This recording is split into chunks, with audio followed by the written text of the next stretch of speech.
Ahead of us here at Arizona State. All right, good to see everybody. Obviously, it's been a busy week. We've got a big-time opponent coming to town. I'm really excited to see the city of Tucson show out for this football game. I think that's one of the things that we've gotten a taste of, in our last two opponents, of what it's like to play at Kansas State and what it's like to play at Utah. And obviously next week we go to BYU, but this week we get to play at home. And the special thing about playing at home is you share that with your fans and your friends and family. And I'm just excited to see the city of Tucson, our fans. I know the Zona Zoo sold out in less than a day. I'm excited for our student section to be rocking and for the Big 12 to get the experience of what it's like coming to play in Arizona Stadium. So I think it's going to be a big time night here, and I can't wait for that. We're playing an outstanding opponent that is talented and extremely well coached and plays hard. I got a ton of respect for this staff and in this program at Texas Tech. So got a lot of work to do. The work's not done, but we're excited about getting Saturday night. Justin, how would you compare and contrast playing style at Texas Tech versus the previous two opponents, and how that's going to be different for your team? Previous two opponents? I mean, they're all different, right? Like Utah and Kansas State were extremely different, right? With just so much quarterback run and just the general kind of physicality that Utah plays with. This team, obviously they're outstanding on offense. They have an extremely talented and physical running back, which comes with a great run game. They're a tempo offense. Their quarterback is incredibly efficient. He can make all the throws. Surrounded by a good receiving core. I think when, like different than, the teams that want to huddle every snap, these guys are going to be on the ball every snap. And, that's something that's really hard to prepare for. Then I think defensively, this team is incredibly sound. Coach DeRuiter has been an outstanding coordinator everywhere he's been. And they're got good players on defense. I really respect, those guys are outstanding at doing their job and playing hard. And I think anytime you start with those really sounding simple things, it gives you a chance to play good football. And so just a ton of respect for this outfit. Michael? The offense obviously took a step forward in the Utah game, especially when you consider the caliber of the opponent, the situation and all of that, but it's still a little boom or bust. I think you guys were 4 for 13 on third down, and the average to gain was 8.6 yards in those third down situations. How can you maybe be a little bit more efficient on offense and put yourself in more manageable situations? Yeah, I totally agree with you. And I think, important part with that is hopefully being more efficient on first and second down so that you're not in those big third down situations. And then also, playing Utah, I was so proud of our O-line not giving up any sacks, but when you're some of those teams when you play, there's going to be some lost yardage plays. Everyone's good. Everyone that we're playing is good. So, that I think the efficiency on first and second down is absolutely critical to not put us in those situations where we're trying to convert on third and forever. Justin? So what went into the decision for Rayshon Luke to redshirt this year? I know you got to talk to him. We talked about it. This is a decision that he and his family made, and so we respect it. And he's going to be a great teammate and a great scout team player, and he's going to help us prepare every week. He's a great kid, and he's doing great in school, and so we respect it. And then how do you look at the running back room and just the guys that you have available right now? Yeah, well, I think we're all really excited about Quali and Ked and what they brought to the table so far, and then I think this gives a chance for maybe Big Red to do some stuff, or even Brandon Johnson. So still feel really good about that room. Obviously we've been hit by some surprises this year, but it's next man up. It's it's an opportunity for someone else to get a chance to play and show us what they can do. Jason? Kind of going off what you said about next man up, the ability to have a guy like Genesis Smith, Stoops goes down, Genesis steps in there, little if no drop off. Can you just talk about what he brings to the game and his ability to kind of step in whatever way you need him to? Genesis is one of the most likable kids I've ever been around. Just incredible energy. You feel that from him the first time you meet him. His big smile and just the energy and the joy he plays with.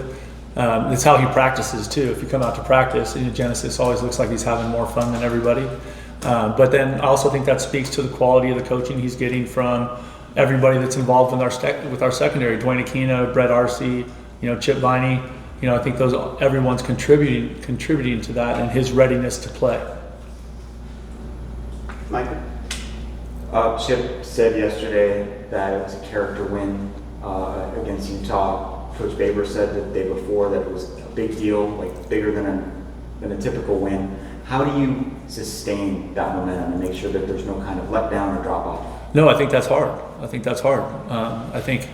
the difference, every week, for the people that have been in the Big 12 conference, they know all these teams, they know all these coaching staffs, they know all these venues. It's all new for us, right? So it's something that we actually have to totally get used to, right? Like Texas Tech has not been on our schedule since these kids have been playing here.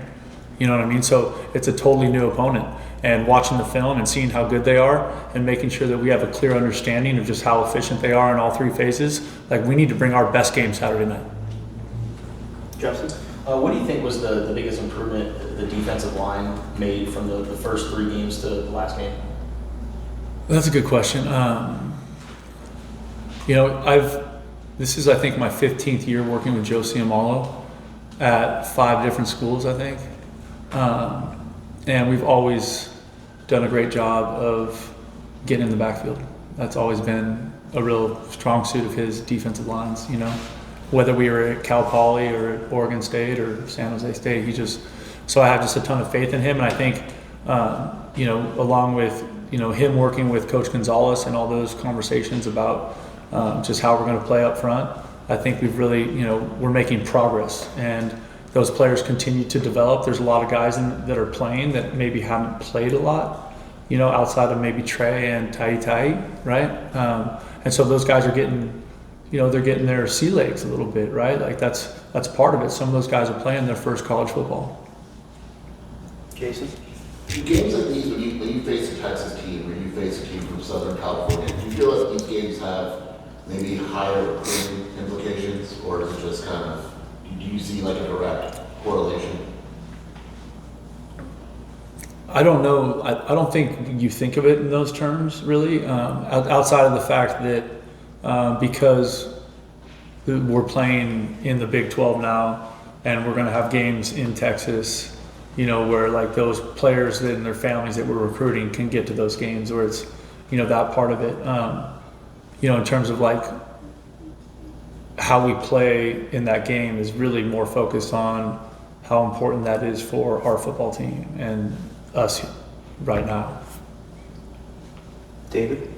Coach, in terms of the defensive line, we talked a lot maybe the first couple of weeks about how there was a contain issue, but it seemed like some of the changes you guys made with personnel was on the interior with your defensive tackles. How does that maybe correlate to how you guys wanted to be better up front? I think there's 2 separate questions there. I think really the contain issue was more focused on guys doing their job and doing exactly what they're asked to do, and not trying to make a play by like diving inside and making an inside move when they're supposed to be a contained player. I think that's the biggest part of it. In terms of the rotation, that stuff happens by some guys getting beat up, some guys being available, not being available, and so you got to get creative with where you put people, and so that's what Coach Sam Wallow and Coach Aquina and Coach Gonzalez have been doing, is they're talking about how we're going to play defense up front. And what do you see when you look on tape at Taj Brooks and what he's able to do with the workload that they give him? The guy's a total stud. He's big body, he runs hard. They give it to him a lot. A lot of what they do is hard because it's in tempo. And so they get you running and then they hit you with some sort of run play that's with a really good player. So they do a great job of utilizing him and giving him options to make plays for them. Troy? You talked about the up-tempo offense for Texas Tech, kind of being on the ball and ready to go. How important is time of possession in this game for you guys and really any team that faces Texas Tech? I think that always factors in when you're playing against a tempo team, and sometimes it plays out that way, and then sometimes it doesn't matter. It really always depends on how efficient you are at moving the football when you get a chance to, right? That part of it, and then are you able to score points? And so I think like any, good football team that you play, like you have to play good in all three phases if you want a chance to win. Last question to Michael. Caden Luke, you mentioned him a little earlier. He got his first carry in the game against Utah. Someone who committed here to the previous staff as a walk-on. You carved out a role for him as a fullback, but he also rushed for over 2,000 yards for a state championship team his senior year of high school. How did you just kind of size him up, assess him, and what do you think he brings to the team? Well, I think, watching his high school tape, like his high school tape is so fun to watch because he's so physical and he's one of those guys that loves playing football. And I think that's one of the things that you're trying to identify in today's day and age in recruiting is, does this player love football? Because I think a lot of young men love getting recruited, but they don't really love football. And you're trying to identify that in the recruiting process. And there is no question the Big Red loves playing football. All right, that's our time. I appreciate it. Thank you. Thank you.